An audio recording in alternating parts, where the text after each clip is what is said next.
Hello, Drady here. On today's episode, we're going to talk about why you need to perform a burn test on your candles.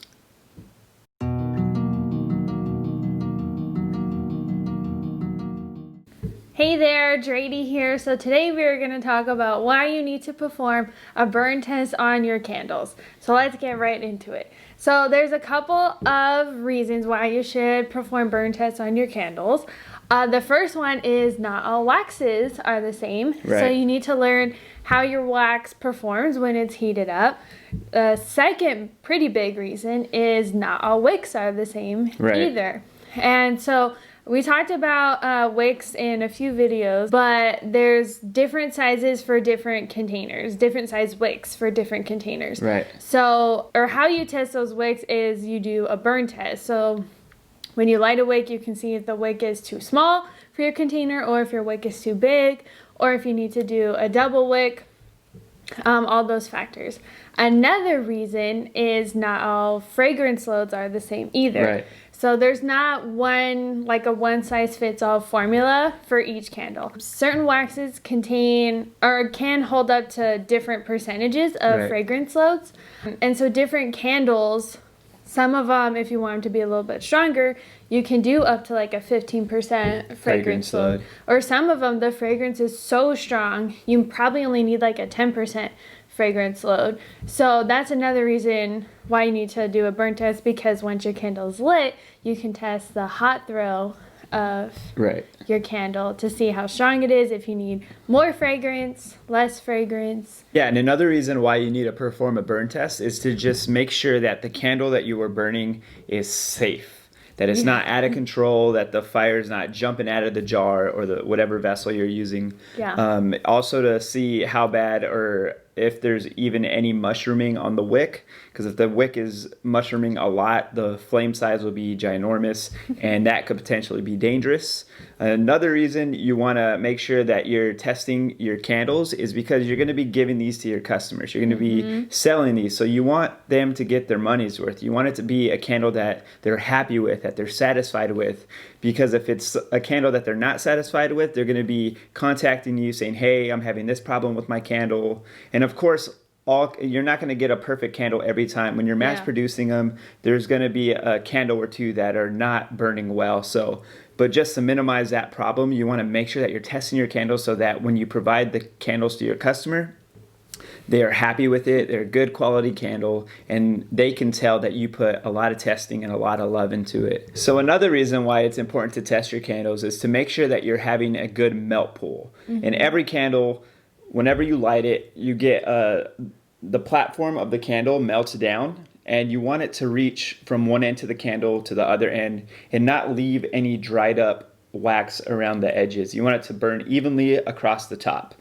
So a reason why you want to test that out is because some wicks are different sizes, and some wicks may not be big enough or strong enough to conduct or to have a full melt pool on the surface of your candle. So you want to make sure that you're testing out multiple wicks for up to 4 hours at a time to make sure that you're getting that consistent melt pool across the top and you're not leaving any solid parts of the wax still remaining at the top. You want it to burn evenly down, all the way down, so that it gets the most out of the candle, most out of the wax, and the most out of the fragrance.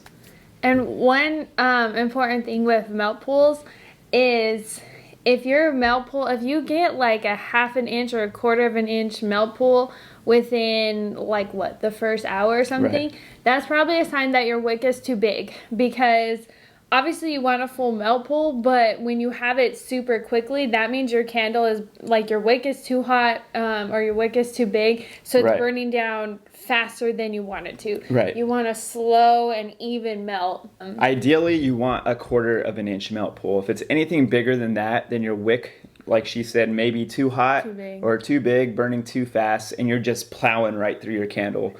You want to get a consistent quarter-inch burn so that you get the most time out of your candle and the most out of the fragrance that you added to it. Okay, so now we're going to talk about how to perform a burn test. Everybody has their own method, their own way of performing burn tests. So what we're going to talk about is the steps on how we do that. You can either line up maybe 6 candles you can have the same wax, same fragrance oil, but different wicks to see which wick works best with that vessel.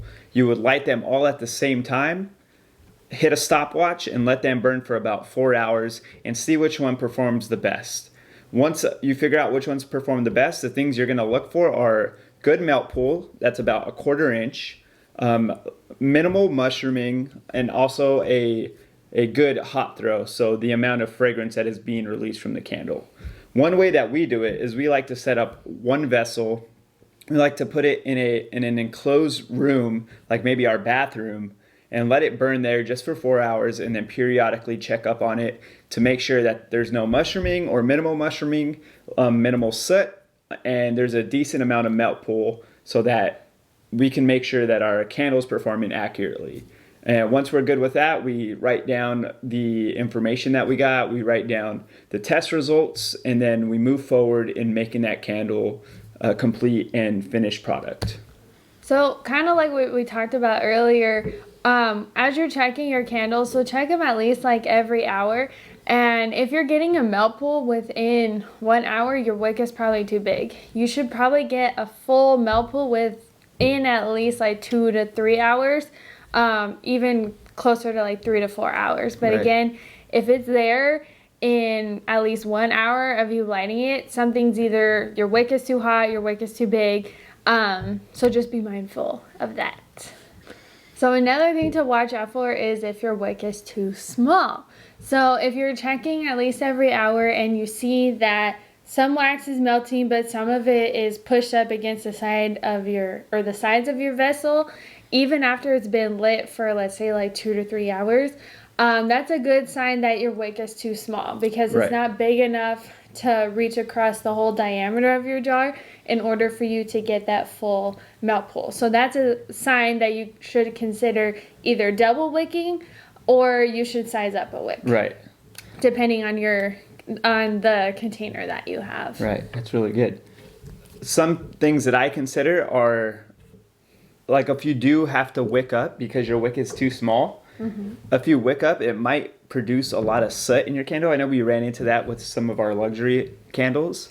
We had too small of a wick and it wasn't reaching the diameter of our vessel. And then when we wicked up, the wick produced a lot of soot, and the inside of our vessel was getting all black and smoky, and it was kind of ugly. So what I would consider is double wicking, but wicking them down to maybe, depending on your vessel size, like we went from having one Eco 10 all the way down to having 2 CD3s. So, and that has worked perfect. It's minimal soot, minimal mushrooming, and it still reaches a full diameter of our vessel at only 1/4 inch of a melt pool, which is perfect for what we were looking for. And another thing too, kind of playing off of that, there's no one perfect wick either. Right. And some wicks, like we thought that we were gonna love eco wicks, because eco wicks are known for working better with like natural waxes, like soy or coconut waxes. Right. So we were like, oh yeah, eco's gonna work perfect for all of our candles. But we found that with our wax and our fragrance and our vessels, that it produced a lot of soot. Right. And we didn't like that. Nope. So even though we thought we were gonna love them and use them for all of our candles, Right. we decided to just change to CD wicks, and we found for our coconut wax and our fragrance that CD wicks actually performed better than the eco wicks. Right. So that's another thing to consider too, that there's different types of wicks. Right. And just because you think, oh well, this one will, I've read that this one works best with like this type of wax, you have to honestly just test that out Right. for yourself, because again, there's not one size fits all Right. candle formula. And just because the eco wicks or HTP or one of those worked for other people, it doesn't necessarily mean that it's going to work for your candle and for what you're using. Yep. So you have to test out different types of wicks, different sizes of wicks. It's a lot of work, but if you're patient with it, Yep. all of your patience will pay off in the end, because in the end you will find what works best for your candle and something that you can be happy with then selling and giving away to your customers. There you have it, how to perform a quality burn test on your candles and why you need to perform a burn test on your candles. If we missed anything, drop it down in the comment section below. We'll answer every single one of the comments there. It's our way of trying to engage with you guys and helping you guys out. Also, follow us on social media right here or somewhere around here. Add yourself to our Facebook candle making group. We have over 1,000 members strong. We love you so much. God bless you. We'll see you next time.